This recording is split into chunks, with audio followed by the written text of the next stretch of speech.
بسم اللہ الرحمن الرحیم۔ اس مختصر سی آیت میں ایک بہت بڑی معاشرتی خرابی کی جو عرب جاہلیت میں رائج تھی اصلاح کی گئی ہے۔ عرب میں قاعدہ یہ تھا کہ ایک شخص اپنی بیوی کو بے حد و حساب طلاق دینے کا مجاز تھا۔ جس عورت سے اس کا شوہر بگڑ جاتا اس کو وہ بار بار طلاق دے کر رجوع کرتا رہتا تھا، تاکہ نہ تو وہ غریب اس کے ساتھ بس ہی سکے اور نہ ہی اس سے آزاد ہو کر کسی اور سے نکاح کر سکے۔ قرآن مجید کی یہ آیت اس ظلم کا دروازہ بند کرتی ہے۔ اس آیت کی روح سے ایک مرد ایک رشتہ نکاح میں اپنی بیوی سے حد 2 ہی مرتبہ طلاق رجعی کا حق استعمال کر سکتا ہے۔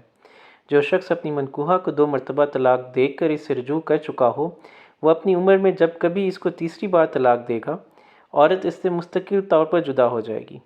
اگر ایک ہی وقت میں 3 طلاقیں دے ڈالی جائیں، جیسا کہ آج کل جاہل لوگوں کا عام طریقہ ہے، تو یہ شریعت کی روح سے سخت گناہ ہے۔ نبی کریم صلی اللہ علیہ وسلم نے اس کی بڑی مذمت فرمائی، اور حضرت عمر رضی اللہ تعالیٰ عنہ سے یہاں تک ثابت ہے کہ جو شخص بیک وقت اپنی بیوی کو 3 طلاقیں دیتا تھا، آپ اس کو درے لگاتے تھے۔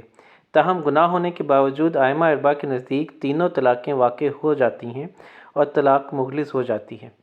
مہر اور وہ زیور اور کپڑے وغیرہ جو شوہر اپنی بیوی کو دے چکا، ان میں سے کوئی چیز بھی واپس مانگنے کا اسے حق نہیں۔ یہ بات ویسے بھی اسلام کے اخلاقی اصولوں کی ضد ہے کہ کوئی شخص کسی ایسی چیز کو جسے وہ دوسرے شخص کو ہبہ یا ہدیہ یا تحفہ کے طور پہ دے چکا واپس مانگے۔ اس ذلیل حرکت کو حدیث میں اس کتے کے فعل سے تشبیہ دی گئی ہے جو اپنی ہی قے کو خود چاٹ لیتا ہے۔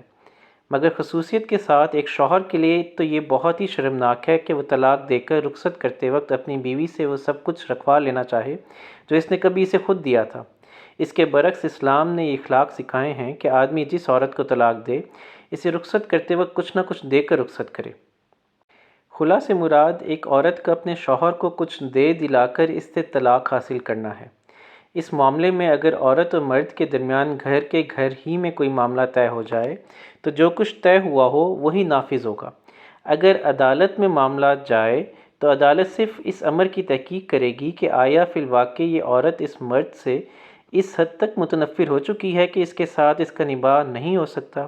اس کی تحقیق ہو جانے پر عدالت کو اختیار ہے کہ حالات کے لحاظ سے جو فدیہ چاہے تجویز کر دے، اور اس فدیے کو قبول کر کے شوہر کو اسے طلاق دینا ہوگا۔ بالعموم فقہا نے اس بات کو پسند نہیں کیا کہ جو مال شوہر نے اس عورت کو دیا ہو، اس کی واپسی سے بڑھ کر کوئی فدیہ اسے دلوایا جائے۔ خلا کی صورت میں جو طلاق دی جاتی ہے وہ رجعی نہیں ہوتی بلکہ بائنہ ہے، چونکہ عورت نے معاوضہ دے کر اس طلاق کو گویا خریدا ہے، اس لیے شوہر کو یہ حق باقی نہیں رہتا کہ اس طلاق سے رجوع کر سکے۔